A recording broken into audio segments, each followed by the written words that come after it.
Шинэ 7 өдрийн мэдрэг үзэгчтэй Улаанбаатар тойрон цаг болсон байна. Бид та бүхэндээ цагийн хүрд мэдээллийн хэлбэрээр хүргэх гэж байна. Мэдээнийхэнд өнөөдөр үзүүлэх зарим мэдээний товчтой танилцсан. Ардчсан хувьсгалын 30 жилийн аг тохиолдуулан Монгол улсын ерөнхийлөгч Баттулга зарлиг гаргаж зарим хүмүүст гавьяад цол олголоо.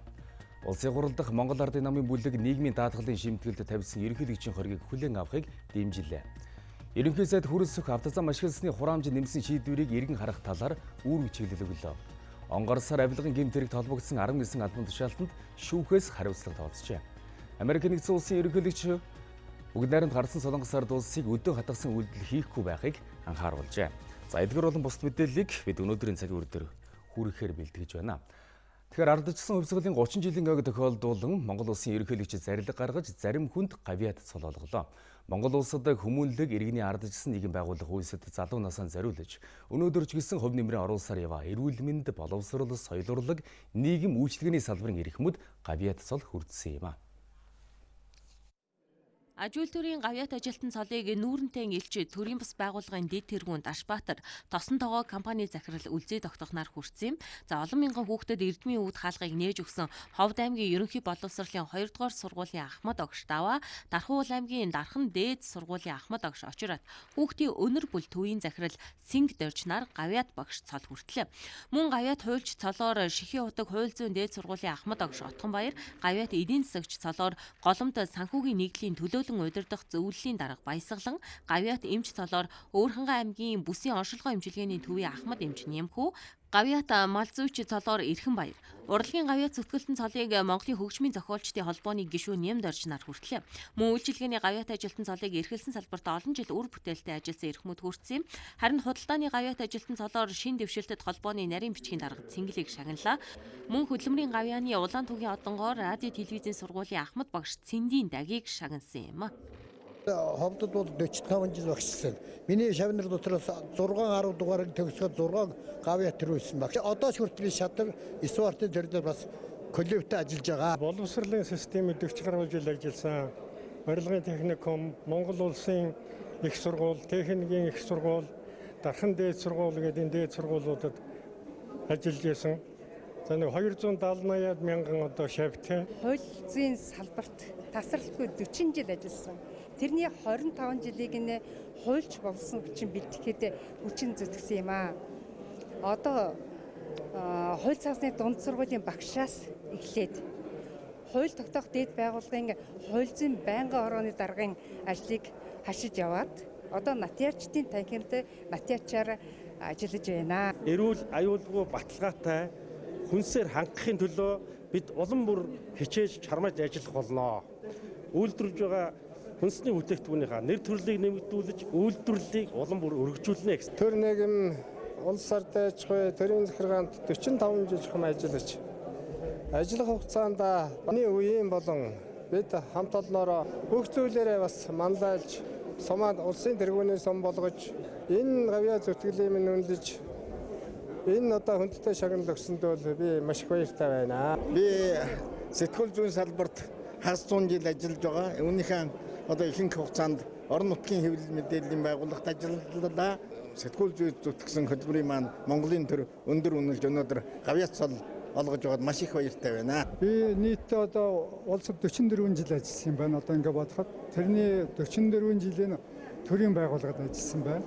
За ингээд энэ сайхан баяртай өдөр олон жил хамт ажилласан Монголын үндэсний олон нийтийн арааж хөтөлбөр, Монцомын агентлагийн хамт олон мөн арааж хөтөлбөрийн медиа урлагийн сургуулийн хамт олондоо юун төрөнд их баяртай байна. Яагаад гэвэл энэ олон жил ажиллахад манай хамт олонны хамтын бүтээлээр л одоо бид бүгдийн ажил бүтэж явсан. Өнөөдөр цол шагнал гардаж буй хүмүүсийн ихэнх маань Монгол улсад өрнөсөн, ардчилсан өөрчлөлт, шинжилэл, ардчилсан хувьсгалын төлөөх бүх нийтийн хөдөлгөөний тэргуун игнэнд явж ард түмнээ иргэний эр зориг ухамсарт үйлдэлээрээ манлайсан төдийгүй ардчилсан өөрчлөлтийг баталгаажуулах тусгаар байдлыг хангах үүсд хичээнгүйлэн зүтгэж амжилт гаргасан гавшгаач тийм аа. Та бүхэнд баяр хүргье. Мөн энэ өдөр Алтангац Содонгоор нийслэлийн ерөнхий боловсролын лаборатори 44-р сургуулийн багш Оюун Сувд, Баянзүрх дүүргийн татварын хилцээний татварын улсын байцаагч Оюун Сүрэн, Сонгон найрхан дүүргийн 21-р хорооны Ахмад Настан Пүрэ очир нарыг шагнасан юм. Ерөнхийлөгч Баттулга Монгол улсын 2020 оны төсвийн хууль өмгөөллийн болоод тэдгээрийг дагалдан батлагдсан зарим хуульд хориг тавьсан билээ. За өнөөдөр улсын хурал дахь Монгол Ардын намын бүлэг хуралдаанаараа ерөнхийлөгчийн хоригийг хэлэлцээд нэгийг нь хүлээн авах нь зүйтэй гэж үзсэн байна. Тодруулах юм бол эх оны төсвийн хүрээнд нийгмийн даатгалын шимтгэлийг 2%-аар нэмэгдүүлэх хуульд хэсэгчлэн тавьсан ерөнхийлөгчийн хоригийг хүлээн авахыг дэмжсэн гэдгийг бүлгийн дарга тогтгосрон мэдээллээ. Манай улс олон улсын валютын сангийн хөтөлбөрт хамрагдаж нийгмийн даатгалын шимтгэлийн хувь хэмжээг нэмэгдүүлэхээр тохиролцсон. Ингээд шимтгэлийг 2018 онд 2%, энэ онд 1%, харин 2020 онд 2% нэмэгдүүлэх шийдвэр гарсан. Эх онд ингэж нийгмийн даатгалын шимтгэлийг 2% нэмснээр 174.2 тэрбум төгрөг төвлөрүүлэхээр тусгаад байсан юм. Үүнийг эргэн харж оновчтой бодлого барих хэрэгтэйг ерөнхийлөгч хоригтой дурдаад байсан юм а. За нийгэм даатгалын сангийн асуудалтаар бол ингээ хоригийг яг бүлгээс бол одоо хүлээж авъя гэж шийдвэр гаргачихлаа. За улсын хурал шийдвэр гаргасны дараа төсвийн байнгын хороо нөгөө 2%-аар нэмэгдүүлсэн нийгэм даатгалын сангийн тухай хуулийнхаа үйлчлэлийг хойшлуулах уу? Эсвэл 2% бүр болох уу? Эсвэл хувь хэмжээг нь буруулах уу гэдэг ийм хуулийн төсөл санаачилж их хуралд оруулж хэлэлцүүлж батлуул. Хоригийг хүлээж авсны дараа төсвийн байнгын хороо хууль санаачилнаа гэж. Тэр хууль гаргахад бол олон улсын валютын сантай тодорхой тохиролцоонд хүрсэн байна гэж ойлгож байгаа. Нийгмийн даатгалын энэ тэтгэврийн сангийн асуудал маш хүндрэлтэй байна. Цаашдаа жилийн алдагдал бид нар зарим жил 600 тэрбум төгрөг, энэ жил бол 400 тэрбум төгрөгийн татаас улсын төсвөөс өгж байгаа. Тийм учраас Монгол энэ одоо тэтгэврийн тогтолцоо, нийгмийн даатгалын сангийн тогтолцоогоо эргэж хараач. Энэ дээр хувийн хэмжээг нэмэгдүүлээ гэж 17 онд гарсан шийдвэр. Тэр Капитал банкнд одоо байршуулж ясаар арилжааны банкнд байршуулж ясан мөнгө төрөхтэй холбоотой асуудал бол хууль шүүхийн байгууллагаараа яваад энэ шийдэгдэх ёстой. Энэ мөнгийг одоо алдагдсантай холбогдуулж энэ хувь мөнгө тавьж байгаа асуудал биш. Эх оны төсөв 2 их 80 төгрөгийн алдагдaltaй батлагдсан. Тиймээс ерөнхийлөгч хоригтой улсын хурал төсвийн зардлаа нэгтэлж үр ашиггүй үргэлжлэн зардлуудаа танах үүн дотор 2020 оноос эхэлж 2022 оны хүртэлх хугацаанд баригдах барилгын зардлыг төсвөөс бүрэн хасах шаардлагатай гэж үзсэн. За мөн төсвийн тухай хуулийг дагалдаж баталсан ирээдүйн өв сангийн тухай хуулийг дагаж мөрдөх журмын тухай хуульд нэмэлт өөрчлөлт оруулах хуульд бүхэлд нь хориг тавьсан юм. Дээрх хоригуудыг Монгол Ардын намын бүлэг хүлээж авах боломжгүй гэж үзсэн байна. Мөн өмгөөлийн тухай хуульд тавьсан хоригийг хүлээн авсангүй. За Монголын өмгөөлөгчийн холбооноос ерөнхийлөгчийн хоригтой холбогдуулж бас Монгол Ардын намын бүлгийн дарга тогтсорын дарга нэр дээр тайлбар бичгийг ирүүлсэн байгаа. Уг бичиг дурдсанаар Монгол улсын шинэ үндсэн хуулийн өөрийн үзэл баримтлал эрх мэдлийг хуваарлах, тэр дундаа шүүх эрх мэдлийг гагцгүй шүүх хэрэгжүүлнэ. Төрийн захиргааны байгууллагад ажиллаж байгаа хуульчдыг нэг хуулиар зохицуулж, нэг холбоонд нэгтгэж нэг ёс зүйн хариуцлага хүлээлгэж байгаа явдал нь өөрөө энэ эрх мэдэл хуваарлах зарчим, шүүхийн бие даасан хараад бус байх зарчимтай үндсэндээ зөрчилдөж байгаа. Эх оны төсөв өмгөөлөлтөй холбоотой хуулиудад тавьсан ерөнхийлөгчийн хоригийг улсын хурал хэлэлцэж шийдвэрлэнэ. Нийслэлийн иргэдийн төлөөлөгчдийн хурлын шийдвэрээр автозам ашигласны хураамжийг 5 дахин нэмэгдүүлсэн. Үүнд олон нийт эсэргүүцлэн илэрхийлж өнөөдөр нийслэлийн иргэдийн төлөөлөгчдийн хурлын гүйдэнд жагссан. Ерөнхий сайд хүрэлцэх өнөөгөлөө хотын даргатай уулзаж асуудлыг эргэн харж иргэдэд дарамт учруулахгүй байдлаар шийдвэрийг үүрэг чиглэл өгсөн байна. Нийслэлийн 2020 оны төсвийг батлах хүрээнд автозам ашигласны хураамжийг нэмэгдүүлэх шийдвэрт хүрсэн байна. Ингэж нэмэхдээ автомашины моторын багтаамж, овор хэмжээ, байгаль орчинд үзүүлэх нөлөөлөл зэргийг харгалзаж шийдвэрлсэн байна. Автомашинтай иргэд зам ашигласны жилийн хураамжид 100,000-аас 300,000 төгрөг өгөхөр байгаа. Нэг жолооч сард дунджаар 8,300 төгрөг зам ашигласны хураамжинд өгөх тооцоолол гараад байсан юм а. Ерөнхий сайдын байр суурь бол Улаанбаатар хотод 530 гаруй мянган автомашин явж байна. 500 мянган жолоочийн халаастай холбоотой асуудал цаашлаад 1.5 сая иргэний өрхийн орлоготой холбоотой асуудал энэ хураамжийг зам ашигласны хураамж огцон нэмэгдэж байгаа нь иргэдийн одоо орлогод сөргөөр нөлөөлнө. Тийм учраас энэ асуудлыг эргэж одоо нийслэлийн иргэдийн хурлаараа оруулж шийдвүлээч, эргэж хараач гэдэг үүрэг даалгаврыг өгсөн. Урдч нөхцөл болох одоо хотын нийтийн тээврийг хөгжүүлэх энэ ажлууд дээр анхаарах асуудал байна. Нийтийн тээвэр одоо хөгжих шаардлагатай байгаа. Энэ үед автозам ашигласны төлбөрийг нэмж байгаа нь одоо замын төвжирлийг шийдэх гэдэг ч юм уу, одоо автомашины тоог хязгаарлах гэдэг ч юм уу, энэ хөшөөрөг бол одоо болж чадахгүй юм а гэдэг байдал дээр ерөнхий сайд одоо байр суурь илэрхийлсэн. Нийслэлийн 2020 оны төсөв бол их амаргүй байдалтай батлагдсан байгаа. За ерөнхий сайдын зүгээс бол бас энэ шийдвэрийг эргэж харж бас олон нийтийн санал бодлыг тусгаж аль болох зөв одоо хуулиараа шийдвэрлэх нь зүйтэй гэдэг ийм одоо саналыг чиглэлийг өгч байгаа учраас эргэж одоо нэгэнт нийслэлийн иргэдийн төлөөлөгчдийн хурлаар батлагдсан энэ төсвийг хотын даргын хувьд одоо иргэдийн төлөөлөгчдийн хуралд дахин одоо өргөн барьж боломжтой хөлбөрөөр шийдвэрлэх ийм одоо бас судалгаа тооцоог хийх шаардлага үүсэж байна гэж ойлгож байгаа. Иргэдийн төлөөлөгчдийн хуралд өргөн барихад бас хуулийн хугацаатай багадаа 3 хоногийн өмнө өргөн барих ёстой. Тэгээд ээлжид юм уу, ээлжид бас хурлын дарга зарлсны дагуу иргэдийн хурлын төлөөлөгчид хуралдаж дахиж энэ асуудлуудаа хэлэлцэн шийдвэрлэнэ л гэсэн үг. Автозам ашигласны хураамж нэмэгдүүлэх болсон үндэслэл нь автозамын засвар арчлалтыг сайжруулахтай холбоотойг илэрхийлж байгаа юм. За гэхдээ хураамжийг нийслэлийн иргэдийн төлөөлөгчдийн хурал эргэн харахаар болж байна.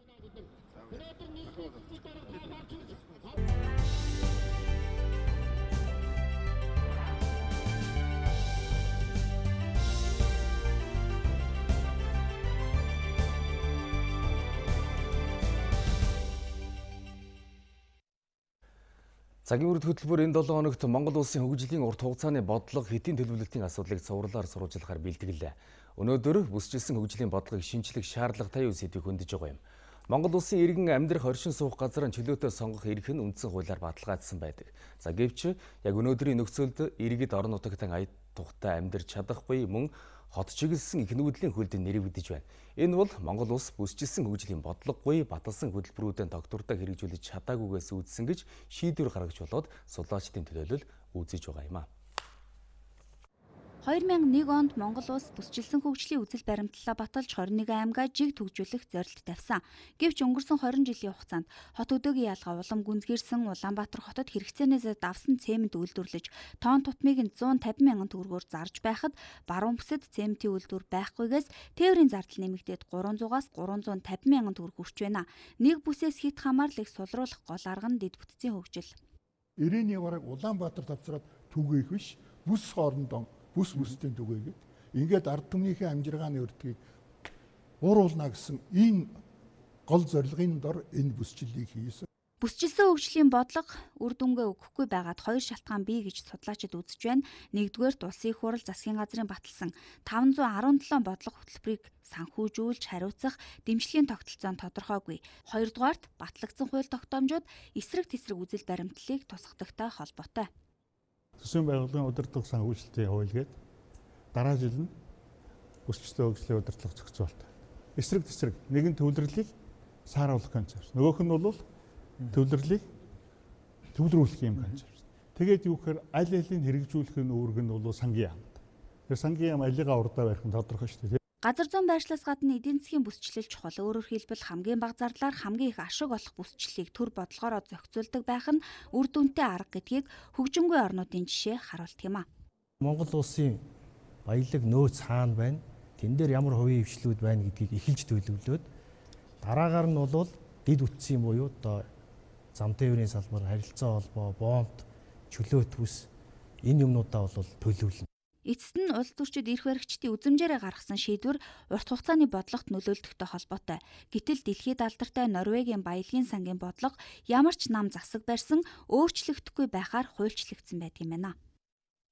Өнгөрсөн хугацаанд яагаад бид ингэж жиг төгжүүлж чадахгүй байгаа? Яагаад бас онцлог дээр нь тулгуурлаад төсвөлөө хөгжүүлж чадахгүй байгаа гэдэг. Энэ дээр ерөөсөл гарч ирсэн сайд болгон гарч ирсэн одоо юу гэдэг гишүүн болгон тэр удирдлагууд нь өөр өөрсдийн амбицаар өөр өөрсдийн үзмжээр асуудал ханддаг энэ үеийн сөрөгдөл болоод байна. Үндэсний төвшөнд хүчтэй төлөвлөлтийн ийм институт байж ижинийг хийхгүй бол угаасаа болтгүй.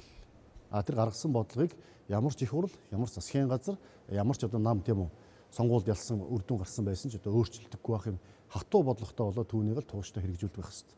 Нийслэл хоттой хүн амын тал нь амьдардаг захын сумд нь мянга хүрэхгүй иргэнтэй байгаа нь өнөөдрийн бодит төрх. Байдлын хэвээр үргэлжлүүл нийслэл хот ачааллаа дийлэхгүй хөдөө орон нутаг эзгүй үлдэх цаг ойрхон байна. Тиймээс хот хөдөөгийн ялгааг ойртуулах, орон нутаг бие даан хөгжих урт хугацааны тогтвортой хөгжлийн шийдэл шаардлагатай байгааг дээрх баримтуудаас харж болно. Өнөөдөр авилгатай тэмцэх олон улсын өдөр тохиож байна. Онгарсаар шүүхээс авилгын гэмт хэрэг толбогдсон 19 албан тушаалтанд хариуцлага тооцсон байна. Хариуцлага тооцсон нь энэ боловч цаана нь шийдэгдээгүй хэрэгсэхгүй болсон авилгын гэмт хэрэгүүд олон байгаад хуулийн салбарын шүүмжилтэд хандаж байгаа юм а. Дэлхийн улс орнуудад энэ өдрийг авилгатай хэрхэн тэмцэж үр дүн гаргаснаа тайлгнадаг өдөр.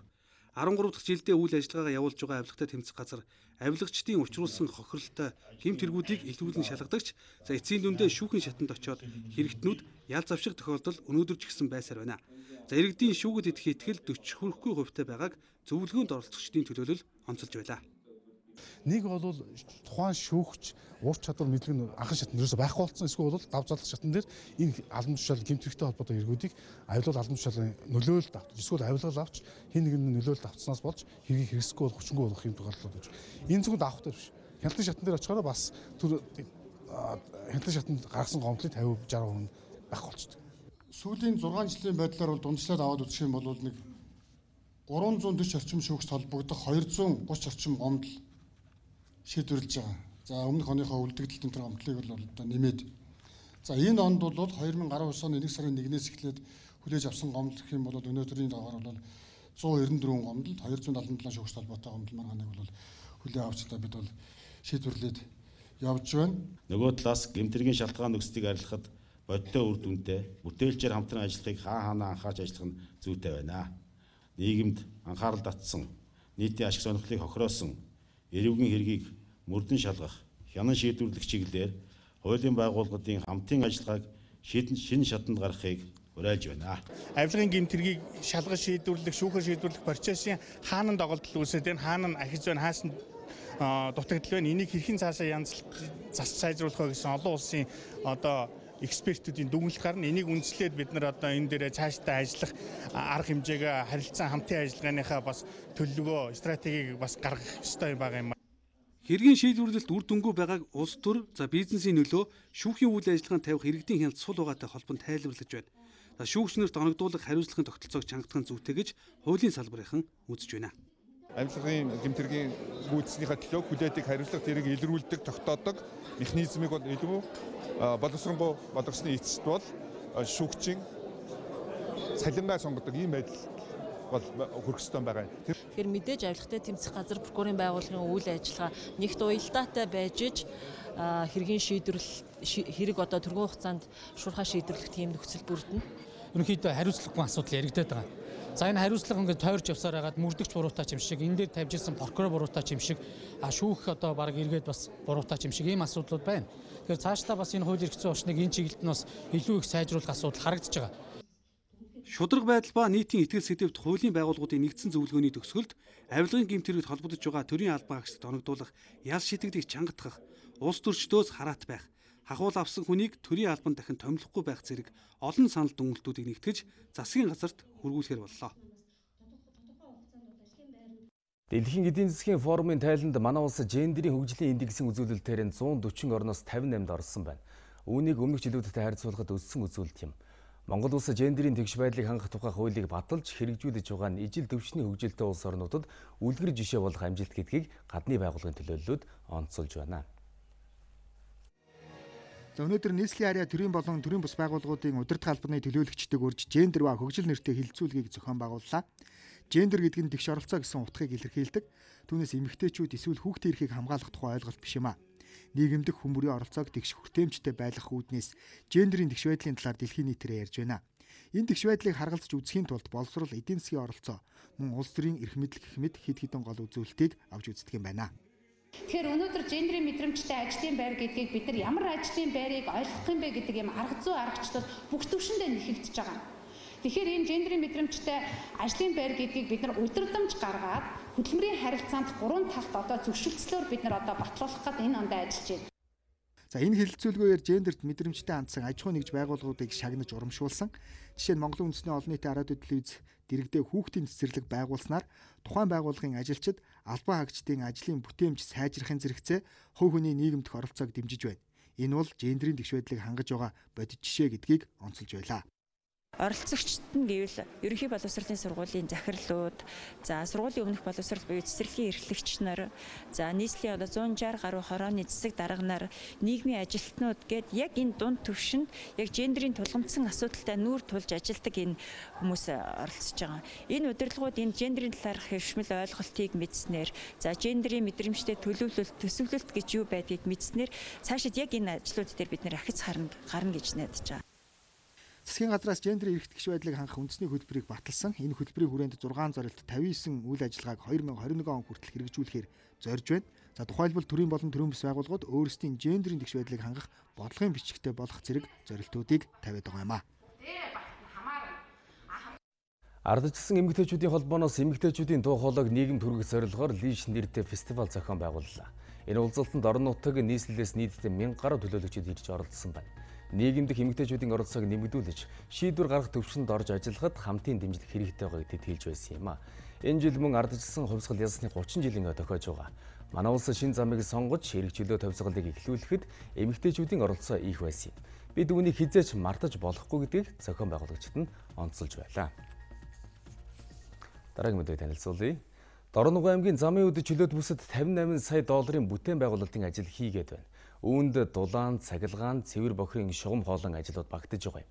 Олон жил яригдсан чөлөөт бүсийн хөрөнгө оруулалт, хууль эргэсэн орчныг нь бүрдүүлбэл аймгийн иргэдийг ахуй амьдралыг сайжруулах зогсохгүй улс орны эдийн засагт бодиттой хувь нэмэр оруулах боломжтой юм а. Замын үд чөлөөт бүсийг байгуулахаар одоогоос 12 жилийн өмнө 900 гадалбаа дээр яг юм хашаа хатгаж исэн. Өнөөдрийн нөхцөлд энэ хашаад стандартын шаардлага хангахгүй учраас яг хажууд нь олон улсын стандартын шаардлага хангасан хашааг бол хатгаж эхэлсэн. Чөлөөт бүстэй холбоотой хууль эрхцэн орчноо жигдлэхгүй бол за энэ хийсэн хөрөнгө оруулалтад ч гэсэндээ яг энэ хуучирж үлдэж байгаа хашаа шиг за салхинд хийсэх өргүү зардал гаргахч эрсдэл байна гэдгийг салбарын мэргэжилтнүүд анхааруулж байгаа. Замын үд чөлөөт бүсэд өнөөдрийн байдлаар бүгд найрамдах хятад ард улсын хөнгөлөлттэй зээл Монгол улсын засгийн газрын 8.8 сая долларын бүтээн байгуулалтын ажил хийжээ. Дулаан хангамжинд 17.5 сая доллар зарцуулсан, мөн усан хангамж ариутгах татваргын ажилд 11.9 сая долларын бүтээн байгуулалтын ажил хийгээд 2 жил болж байна. Хөрөнгө оруулалт бүтээн байгуулалтын ажлууд ийм зүйлүүд хийгчлээ. Чөлөөт бүсийг байгуулъя гэдэг эхний алхмууд, эхний шийдвэрүүд гараад энэ зам руу орчихсон. Одоо харин энийг зогсоож болохгүй. Энийг зогсоох юм бол бид нэр харин одоо алднаа. Хэрвээ чөлөөт бүсийг байгуулвал хамгийн багадаа 40 мянган хүн ажлын байртай болох боломжтой юм. Манай суман дээр бол маш их ачаал бол үүсдэг шүү дээ. Өнөөдрийн хөдөлгөөн бол. Тэгэхээр энэ хөдөлгөөн маань бол хумигдаж бол замууд маань нэлээд амар амбал эмгэгтэй зөкстэй болно гэж үзэж байгаа. Мэдээж чөлөөт бүсдэрээ төвлөрөөд бол тэн дээр бол ачаал бол үүсэх учраас тэнд байгаа бол бас одоо нөгөө замуудын хувьд бол илүү одоо өнөөгийн байгаа нөхцлөөс өнөөдрийн байгаа нөхцлөөс илүү одоо аюулгүй байдал талд нь хангагдана гэж бид бол үзэж байгаа юм болоо бидэнд хүлээлт байж байгаа. Цаг хугацааны хувьд бол зардал хэмнэгдэх болохоор бид нар бас нэг тодорхой хэмжээгээр бас бага өртөгтэйгээр үйлдвэр үйлчилгээ бараа бүтээгдэхүүний худалдаа авах боломжтой. Үйлдвэрлэсэн бараа бүтээгдэхүүнээ татваргүй гаргах. Тэнд одоо бизнес эрхлэгчид болон жижиг дунд ялангуяа жижиг дунд бизнес эрхлэгчдийн ажлыг бол нэлээд сайн өрнүүлэхэд бол чөлөөт ус их нэмэртэй. Бусад орнуудаар явж үзэж байхад зарим иргэдийн хувьд замын үд чөлөөт бүсийг дагаад урд хөршөөс олон иргэн орж ирж суурьшлын бүс бий болно гэх ташаа ойлголттой байна. Гэтэл тухайн чөлөөт бүсийн хил хязгаарт харуул хяналтын тусгай хамгаалалт бий болж энэ нь олон улсын стандартыг хангах болно гэж хэлийн хяналтынхан үзэж байна.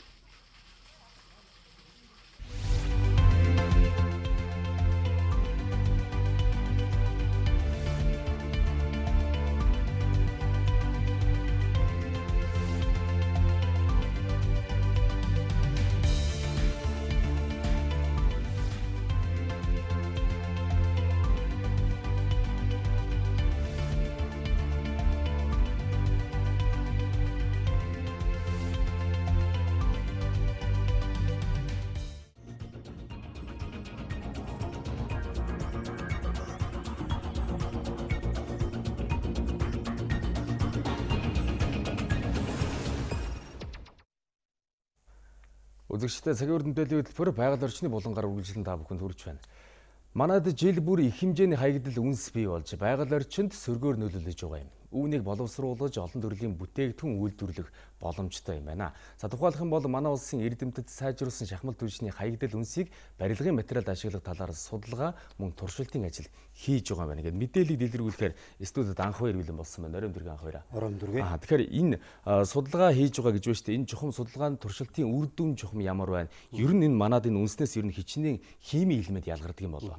За судалгааны үр дүн бол нааштайгаар ер нь эдийн засгийн эргэлтэнд оруулах боломжтой гэдэг үзүүлэлтийг бол хэлж байгаа юм. За өргөжлүүлэн та бүхэндээ дэлгэцснээс яг энэ үнсэнд хичнээн одоо хими элемент байдгийг одоо дэлгэцсэн дээрээс илүү тодорхой мэдээллийг хүргэе. Тэгэхээр үнсэнд дагуулж байгаа хими элементүүдийн хувьд бол төмрийн өдөр, за цементний түүхий идуулах шохой, за хөнгөн цагаан гэсэн одоо хими элементүүд бол багтаж байгаа юм. За яг энэ элементүүдийг бас гаргаж авснараа хоёр дахь дахин боловсруулж үйлдвэрлэл нэвтрүүлэх юм боломж болцоос байгаа гэдэг зүйлийг бол хэлж байгаа. За дараагийн график дээрээс бас хүргэе. За тухайлбал хортой элементүүд бас яг үнсэнд бол агуулгадж байгаа юм. За тэгэхээр хортой элементийн хувьд бол хар туглаг, цагаан туглаг, мөнгө улс, за кадми гэсэн энэхүү одоо элементүүд бол хортой энэхүү элемент багтаж байгаа. За дараагийн график дээрээс бол ер нь бол манай улс үнс хичнээн гарч байгаа гэдгийг танилцуулъя. За дулааны цахилгаан станц жилдээ нэг 5 тонн, за 5 сая тонн үрс бол гарч байгаа. За гэр оролтын аль өрхөөс бол жилдээ нэг 180 мянган өрхөөс 758 мянган тоннд түүхийн үрс бол хэрглэж байгаа гэдэг ийм судалгааны үзүүлэлт байгаа. За үргэлжлүүл энэ хүнсийг ер нь одоо яг дахин боловсруулснаар ямар одоо бүтээгдэхүүн үйлдвэрлэх боломжтой гэдэг судлаач яриаг хүргье. Туршилтаар бол бүтээгдэхүүн гарцсан байгаа. Тэгээд бүр практикт хэрэглээд өвлжөнгөө одоо бүтэн жилийн өвлжүүлээд туршаад үзсэн. Тэр стандартыг гаргаснаас хойш одоо 4-р цахилгаан станц дээр гэхэд одоо хаягдл одоо шүүлтүр үнс гарахаа болсон гэж үнсэн санаг бол олон жил ашиглах боломжтой болсон. Хоёрдугаарт экологийн хувьд маш их эрэг сайн нөлөөнүүдийг үзүүлж байгаа. За иргэдийн зүгээс болон мэрэгжлийн судлаачдын зүгээс үнснээс бол цацраг идэвхт бодис шалгардаг. Энэ бол одоо мэдээж байгаль экологи хүний эрүүл мэндэд хортой гэдэг зүйлийг бол хэлж байсан. За харин үүнийг одоо мэрэгжлийн байгууллагууд лаборатори болон олон улсын одоо лаборатори шинжилснээр бол ямар нэгэн байдлаар одоо энэ бүтээгдэхүүн гаргаад за бүтээгдэхүүнээс бол одоо цацраг идэвхт бодис бол одоо байгаль экологи толоод хүний эрүүл мэндэд бол хор нөлөөгүй гэдэг бол тогтоосон байгаа. За хамгийн сүүлдлэхэд яг одоо хэрэгжилж байгаа сайжруулсан шахмал түлшнээс маш их үнс гарч байгаа гэдэг гомдлыг бас иргэдийн зүгээс өгж байгаа. За энэ үнсийг мөн бас дахин боловсруулж бас бүтээгдэхүүн хийх боломж болцоо байгаа гэдэг энэ ихний туршилтыг хийж эхэлсэнийг албаны хүн тайлбарлан хэлж байна.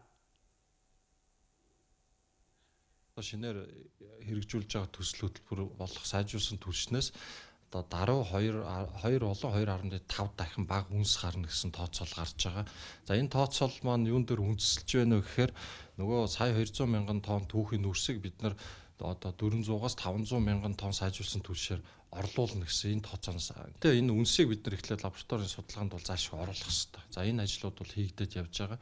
За судалгаанд ороод энэ үнсээр бид нар барилгын болон бусад тогтчлтын одоо материалуудыг хийж ашиглах энэ боломжтой юм байна гэдэг урьдчилсан дүнгууд бол гараад явж байгаа.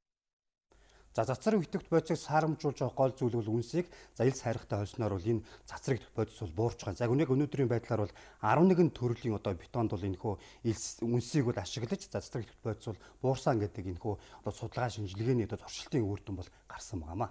За баярлалаа баярлалаа. За өнөөдрийн байгаль орчны булантад та бүхэнд манаас тгүүлж анх хоёр энэ хаягдл үнс ашиглах боломж нөхцөл манад жоохон ямар байдлаар мэдээлэл хүргэлээ. Цагийн хүрд мэдээлэл хөтөлбөр хэдхэн хоромдоор үргэлжлэх болно.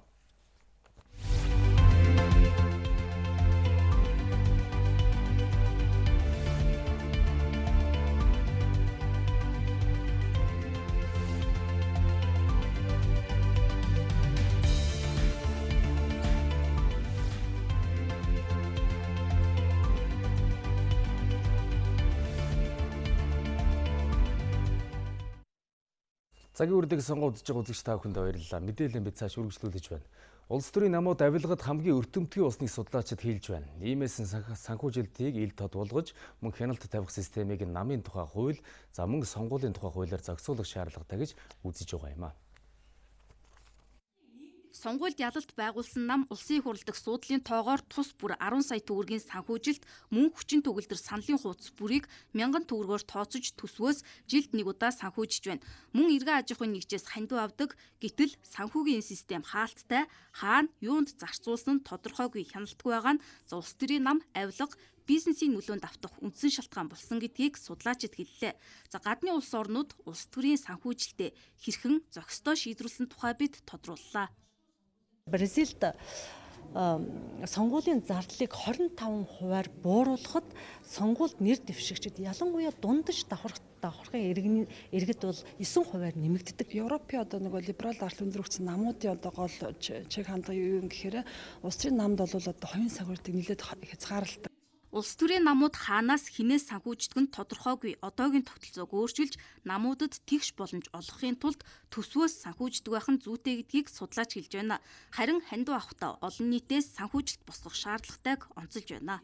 Улс төрийн намын санхүүжилт ил байна гэж биччихээд ил биш бол яах вэ гэдэг асуултанд хариулаагүй учраас энэ ингээд авилгад өртөгдсөн юм л байгаа байхгүй. Нам олон нийтээс хөрөнгө мөнгө босгодог, тэрнийхээ төлөө ажилдаг гишүүнчлэлийн механизмтай байх хэрэгтэй. Энэ намын мөн чанарыг бид нар алдагдуулах юм бол нам гэдэг бүтц бид нар өөрчлөгдөх ирээдүйд юм эрсдэл байна. Үндэсний аудитын газрын судалгаагаар 2016 оны улсын их хурлын сонгуульд 34 тэрбум гаруй төгрөгийг зарцуулжээ. Улс төрийн санхүүжилтийг нээлттэй олгож, хяналтын тогтолцоог сайжруулахын тулд сонгуулийн зардлыг бууруулах нэн тэргүүний шаардлага байгааг онцолж байлаа. Өнөөдөр мөн олон улсын хүний эрх хамгаалагчдын өдөр тохиож байна. Манай улс хүний эрхийн төлөв байдлын тайлангаа нэгдсэн үндэсний байгууллагад илгээсэн байна. Энэ тухайга өнөөдөр улсын мэдээллийн зах өдрөлөг зохион байгуулж тайлагналаа. Хүний эрхийг хамгаалах чиглэлээр үйл ажиллагаа явуулдаг төрийн бус байгууллагууд үзэл бодлон чөлөөтөн илэрхийлэх эрх хаалттай байгааг, эрүүл мэндийн даатгалын тогтолцоо, бэлгийн цөөх хүмүүсийн эрхийн асуудал, залуу улсын улс төрийн оролцоо хангалттай байгаа зэрэг олон асуудлыг тайландаа тусгажээ.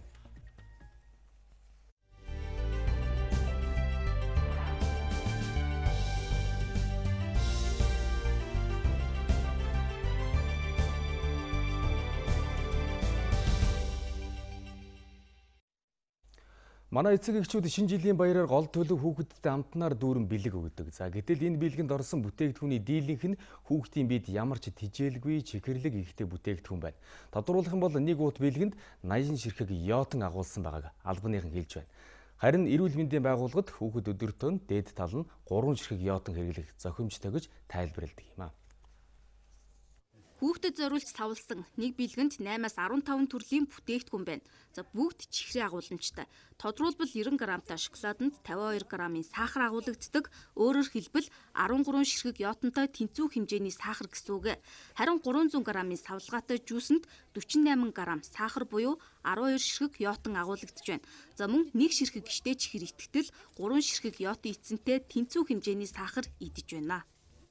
100 грамм бүтээгдэхүүнд агуулгаж байгаа нэг сахарын хэмжээ 10 граммаас доош байвал тохиромжтой гэж үздэг л дээ. Тэгэхээр одоо жишээ нэг лаз ундаалт гэхэд өөртөө агуулгаж байгаа тэр сахарын хэмжээ маань 5-6 албах сахар байгаа байхгүй. Хүүхдэд зориулсан бэлэг үнийн хувьд 3500 төгрөгөөс 25000 төгрөгийн хооронд байна. Доторх бүтээгдэхүүн нь хүүхдийн биед шаардлагагүй чихрийн агуулмж ихтэй байгааг мэргэжлийнхээ анхаарууллаа. Харин хүүхдүүд ямар бэлэг авах хүсэлтэй байгааг тодрууллаа. Ном уншиж чаддаг хүүхдүүдэд ном ч юм уу эсвэл нь яг тийм чихэрлэг юмнаас илүү оюунд нь хөрөнгө оруулсан бэлэг илүү дээр ах гэж боддог. Тийм хугацаанд дууссан юм их өгөөд ийн гэж айгүй яриад. Тийм болохоор тийм бооцсон бэлэг бол дэмийлэгч боддог. Ном тэгээ биед хэрэгтэй витамин дээр тэгэл тийм чихэр жимснээс илүү тэр нэрээ дээр хэлж бодож байгаа шүү дээ. Ховц хэрэгтэй зүйлээр авдаг. Мэдээллийн баг зэрэг хэрэгцэл арай тийм хүүхдийн эрүүл мэндэд хэрэгтэй. Тийм эко чихэр бахтай. Тиймэрхүү бэлэг сонгол зүгээр бахтай. Эцэг эхчүүд бэлэг сонгохдоо тухайн бүтээгдэхүүний орц найрлага, үйлдвэрлэсэн хугацааг сайтар анхаарах шаардлагатай хэллээ. Нөгөө бэлэг нь хураагдчихдаг учраас тухайн нөгөө бэлгээ эцэгчүүд нэг доор бас өгөхгүйгээр байж байгаа дараа нь өгөхөд нөгөө хадгалтын горим их богино хуцаа дуусахаар бүтээгдэхүүн магадгүй тэр дотор хийцэн байхыг үгүйсгүй. Тийм учраас ер нь өөртөө бол сонголтоо хийхдээ зөв хийгээрэй. Насанд хүрэгчид өдөрт 25-аас 30 г сахар, хүүхэд 10-аас 15 г сахар идвэл илүүдэлжин шүдний өвчин үүсгэх эрсдэл бага гэж үздэг байна. Харин нэг дор чихрийн агуулмж чихтэй бүтээгдэхүүн хэрэглэх нь цусан дах сахарын хэмжээг нэмэгдүүлэх сөрөг үр дагавартай юм а. Манай улсад 250 мянган орчим чихрийн шижинтэй хүмүүс байна. Эдгээр хүмүүст улирлаас шалтгаалж өөр эмчилгээ хийж тусгай дэглэм барих шаардлагатай байдаг байна. Тухайлбал өвлийн улирлд захын мэдээллийн судасуудад хүндрэл гарах тохиолдол их байдаг учраас даарч болохгүй гэдгийг эмчнэр зөвлөж байна. Улсын 1-р төв эмнэлэгт жилд 15 мянган орчим хүн чихрийн шижин өвчнөөр зорж ирдэг. Тэдний нэг нь цолмон юм. Тэрээр чихрийн шижин өвчнөдөө 10 жил тэмцэж байна. Ингэхдээ өвлийн улиралд хоолндон илүү их анхаарал тавьдаг байна. Өвөлдний ялангуяа энэ чихрийн шижин өвчтэй хүмүүсийн сахар маш их нэмэгддэг юм байна. Тэрний гол шалтгаан нь бол ногоогоо бага идээд, идэж идээд мах тэгээд мах чанаад сахар ихсдэг юм байна гэдгийг анхаарах хэрэгтэй байна. Мөн дасал хөдөлгөөн хамгийн чухал юм. Сахарын өвч үүсэлт одоо 4 жил болж байна. Ойрын хараа муудах. Тэгээд шин дэглэрээд зах хэмжээгээр хөдөлгөөн одоо хоол идсэний дараа бас алхаж ярих. Ер нь шилүүт цагаараа бас өөрөө бие хөдөлгөөн энийг сайн хийж хэрэгтэй юм байна. Эмчнэрийн анхааруулж байгаа зүйл нь чихрийн шижинтэй хүмүүс өвлийн улиралд гадаа олон цагаар суухгүй байхыг зөвлөж байсан юм. Цусан амж муудсантай холбоотой бас одоо захын цусны эргэлтэн тэр муудсан байдаг учраас өвлийн улиралд гадаа одоо удаан зогсох одоо ийм тохиолдолд чихрийн шижинтэй хүмүүс бол одоо тэр мэдрэхүүн муудсан захын цусны эргэлт муудсантай холбоотойгоор хөлөө жирийн хүнийг бодвол илүү амархан хүүтний улиралд хөлөө хайруулдаг хөлтөөдөг ийм бас эрсдлүүд гардаг. Хөлөө дулаацуулах гэж удаан хугацаанд ээж цуснаас болоод төлөгдлийн шархнууд бас авах тохиолдол. Чихрийн шижинтэй хүн учраас нөгөө хүндрэх, идэлэх, будаалах, хоёрдог чалдуур орох эрсдэлтэй бүр энэ дамжраад хүндрэх юм бол хөл тайруулах хүртэл эмчилгээ хийж иж одоо амиа аврагддаг. Чихрийн шижин өвчтэй хүмүүс өдөрт дунд 62.5 литр ус тогтмол уух ёстой. Ингэснээр бие дэх шингэнийг нөхөж байдаг юм. Мөн ойрхон хооллох, цагаар тогтмол идэх нь өвчнийг хүндрүүлэхээс сэргийлэх боломжтой гэдгийг мэргэжлийн хүмүүс зөвлөж байна.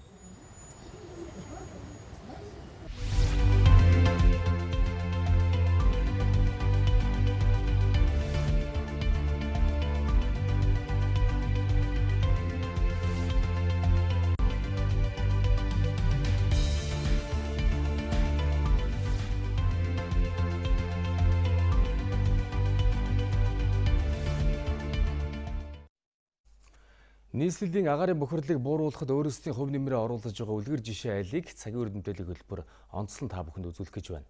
Шингэлтэй дүүргийн эргийн цэнд очрынх 100 хаан шахмал түвшээр галлахаас гадна цахилгаанаар халаах шийдлийг зохион бүтээжээ. Та бүхний харж байгаа энэ зуух гаднаас нь харахад энгийн зуухтай адил боловч халах систем нь өөр юм.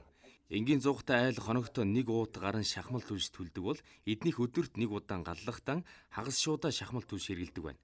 80 настай ахмад цэрэн очир хорооныхоо иргэдийн хүсэлтээр бүрэн шаталттай зуух хийхээс гадна өөрийн шин туршилтын үр дүнг бусад залууст зааж өгдөг байна. Дотор нь тогоо хийж өгөхгүй юу? Энд нь ингээд жижигхэн энэ давхар хөхөйг нь тогоо болгоод эндээс нь 5 кВт-ийн 2 тэн хийж өгöd ингээд тогоор халдаг болгосон. 9 цагт тог өнгө болно доо. Тэгтээ дэргэн би энэ галлаа төлөхгүйгээр шүн тогоо залгаж байна. Тэгээ улсын тогийг хамаагүй хүрээд явах вэ? 5 кВт бүгдээр ингэ залгатай гэж улс тусалгаа тэрвэхгүй. 2 кВт салгачаад 3 кВт-аар шүн хонохлол манай хангалттай дулаахан хондог. Өвлийн улиралд гэр хороолын айлуудын цахилгаан шөнийн тарифыг тэгэлдэг. Цэнд очрынх 100 цахилгаанаар халаадаг болсноор энэ хөнгөлөлтийг бүрэн ашиглаж өдөр нь шахмал түлшээ төлж оройн цахилгаанаар гэрийг халаалдаг байна. Гар хөдлөл ам хөдлөн гэж үг байдаг шүү дээ, тий. Энэ өөрөө юм хийж чадчихлаа би насыг ирнэх. Яста насыг жинхэнэ тоо юм уу гэж боддог шүү дээ. Чадхаас авахуулаа чадахгүй хүртэл юм хийж илээвэл дээр юм. Хүн зүгээр суух тусмал хүн чинь ядраал хөл гарн чилээл тэгэл байдаг болтой. Ер нь тэтгэврийн бидний залуучууд голоод авах байлгүй төмөртэй ноцтолтохоос тэтгэврийн биднэр бол өдрий чи хийгээд тэтгэврийнхаа мөнгөн дээр бас 5 цаас нэмчүүл амьдрал нь арай жоохон дээр болдог байсан байхгүй юу?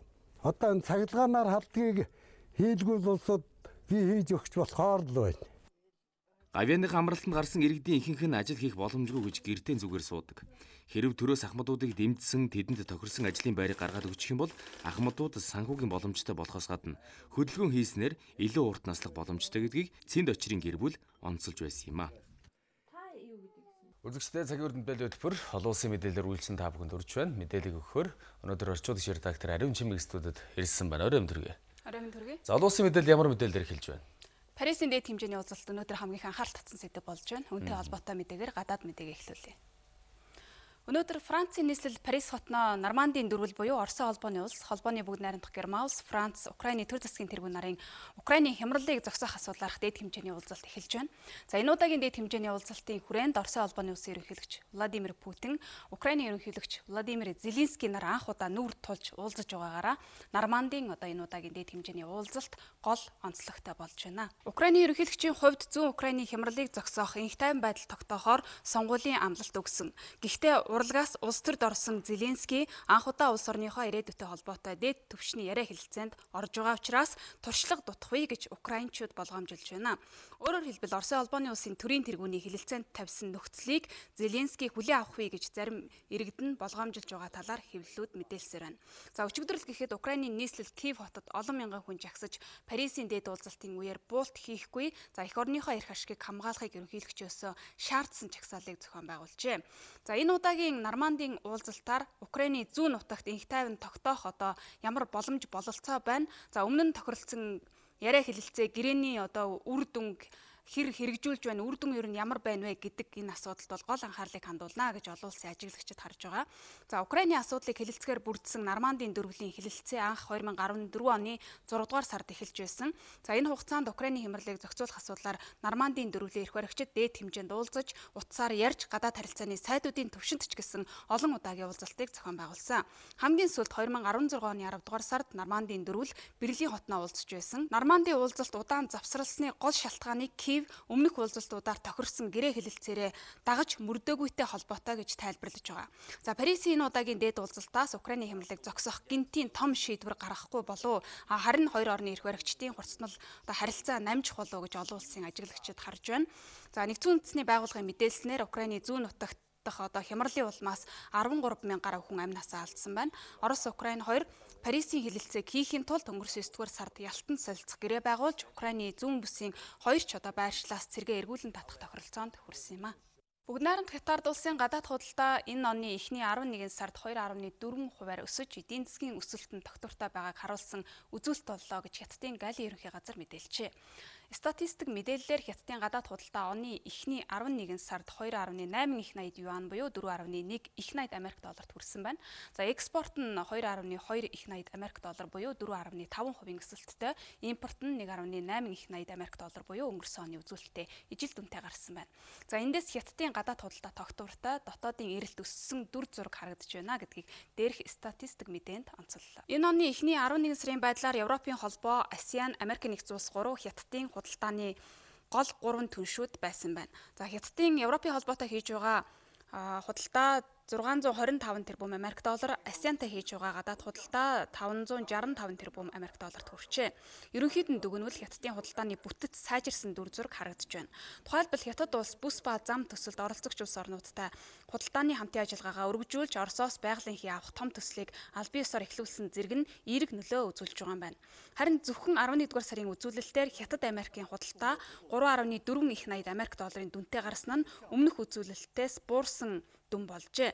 Хятадын Америк руу гаргасан экспорт 11-р сард 23%-аар буурсан бол импорт нь 2%-аар өссөн байна. Энэ нь Хятад улс Америкаас авах хөдөө аж ахуйн гаралтай бараа бүтээгдэхүүн худалдаа авах сонирхол өндөр байгааг харуулжээ. Хоёр орны худалдааны маргааны улмаас ирэх ням гарагт Америк нэгдсэн улс Хятадын зарим нэр төрлийн бараа бүтээгдэхүүнд нэмэлт татвар ногдуулж магадгүй байгаа. Өнгөрсөн баасан гарагт цагаан ордны эдийн засгийн зөвлөх Хятадын экспортын 156 тэрбум долларын бараа бүтээгдэхүүнд шинээр татвар тогтоох эцсийн хугацаа нь 12 дугаар сарын 15 хэвээр байгааг мэдгдсэн юм а. Бээжин, Вашингтон хоёр худалдааны маргаанаа зогсоох зорилгоор гэрээ байгуулах асуудлаар хэлцээ хийж байна. Гэхдээ одоогоор хоёр тал зарчмын гол асуудлууд дээр саналын зөрүүтэй хэвээр байна. Умард Солонгос маш чухал туршилт хийлээ гэж мэдгдсэний дараа Америк нэгдсэн улсын ерөнхийлөгч Дональд Трамп Ким Жон ун удирдагч онцгой харилцаагаа үгүй хийх зүйлийг одоо ер нь ийм үйлдэлийг гаргахгүй байхаа гэдэг ийм байр суурь хэлж байна. Мөн одоо Америк нэгдсэн улсын ерөнхийлөгч хэрвээ Умард Солонгос өдөө хатгсан, дайсгансан үйл ажиллагаа явуулвал бүх зүйлээ алдах болно гэж Твиттер хуудасаараа дамжуулж анхааруулсан мэдээлэл хийсэн байна. Мөн цагаан ордны тэргүүн Ким Жон уны удирдлагын дор Умард Солонгос улс эдийн засгаа өсгөх асар их боломж байна. Гэхдээ амлсан ёсороо цөмийн зэвсгээс татгалзах ёстой гэдгийг ч уг мэдээлэлд онцолжээ. Умард Солонгос Сохи хиймэл дагуул хөөргөх байгууламжаасаа бям гарагт маш чухал туршилт хийлээ гэж өчигдөр мэдээлсэн. Сохи байгууламжийн хувьд бол холын зайн пуужин хөрөхөд ашиглагддаг ийм талбай юм байна. За Пиняны хувьд цөмийн зэвсэггүй болох яриа хэлэлцээг 2019 онд багтааж гацаанаас гаргахын тулд зөвшөлтсөлт хүргэе гэж Америк нэгдсэн улсад удаа дараа уриалсан. Ийм өчигдөр чухал туршилт хийснээ зарласан нь Пиняны хувьд пуужингийн туршилтаа сэргэнэ гэдгийг илэрхийлсэн алхам гэж олон улсын хүрээнд харж байна. Өнгөрсөн баасан гарагт Умард Солонгосоос нэгдсэн үндэсний байгууллагад суугаа суурин төлөөлөгч Пиняны Вашингтонтой хийж байгаа цөмийн зэвсгээс ангижрах асуудлаарх яриа хэлэлцээ зогссон гэж мэдгдсэн. Үндсэндээ Америк нэгдсэн улстай хийж байсан яриа хэлэлцээ нь Америкийн дотоод улс төрд нийцүүлсэн цаг хожих гэсэн арга мэх гэж Пиняны төлөөлөгч мэдгджээ. Америк нэгдсэн улсын хувьд Умард Солонгосын бүх цөмийн зэвсгийг хурааж авах хүртэл тус улсын эсрэг тавьсан хориг арга хэмжээгээ цуцлахгүй, сулруулахгүй гэдэг байр суурь хадгалж байна. Харин Пинян харилцан ээлж дараатай буулт хийх саналыг тавьж байгаа. За Солонгосын хойгийг цөмийн зэвсэг болгох асуудлаар Америк нэгдсэн улсын ерөнхийлөгч болон Умард Солонгосын удирдагч нар 2018 оны 6 дугаар сараас хойш 3 удаагийн уулзалт хийсэн ч үр дүнд дорвитой хүрээгүй байна. Мөн баасан гарагт Америк нэгдсэн улсын ерөнхийлөгч Трамп Өмнөд Солонгосын ерөнхийлөгч Мун Жээнтэй уцаар ярихдаа Умард Солонгостой хэрхэн харилцах талаараа зөвлөлдсөн байна.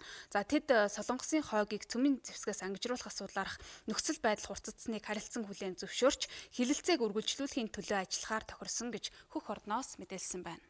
Исламын бүгд найрамдах Иран улсын ерөнхийлөгч Хасан Роухани 39 тэрбум Америк долларын дүнтэй эх оны төсвийн тухай төслөө парламенттай өчигдөр танилцуулжээ. Эх оны төсөв өмнөх онуудтай нь харьцуулахад нэг гол онцлогтой нь газрын тосны экспортоос хамааралтай эдийн засгийнхаа энэ байдлыг одоо хязгаарлах замаар Америк нэгдсэн улсын хориг арга хэмжээг эсэргүүцэхэд чиглэсэн байна. Мөн Ираны засгийн газар Оросын холбооны улсаас авахар яригдж байгаа 5 тэрбум Америк долларын зээлээс үр ашиг гаргах зорилготой байна.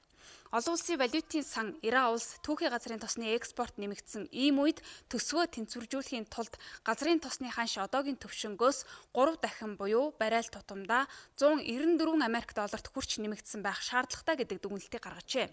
Гэвч Ираны эрх баригчид төсвөө тооцохдоо газрын тосны ханшийг хэд байхаар мөн экспортын түвшин нь хэр өндөр байхаар тооцсон нь одоогоор тодорхойгүй байна.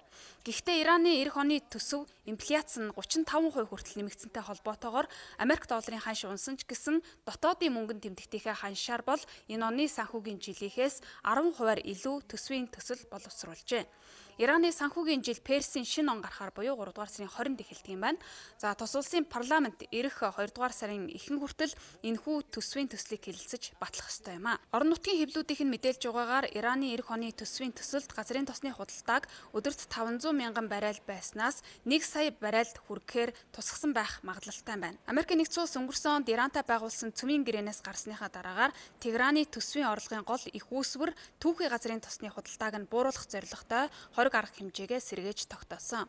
Америкийн хориг Ираны газрын тосны экспортыг өдөрт 2.5 сая барайл байхаас 400 мянга ба түүнээс бага түвшинд хүртэл бууруулсан гэж олон улсын эдийн засгчид тооцож харж байна.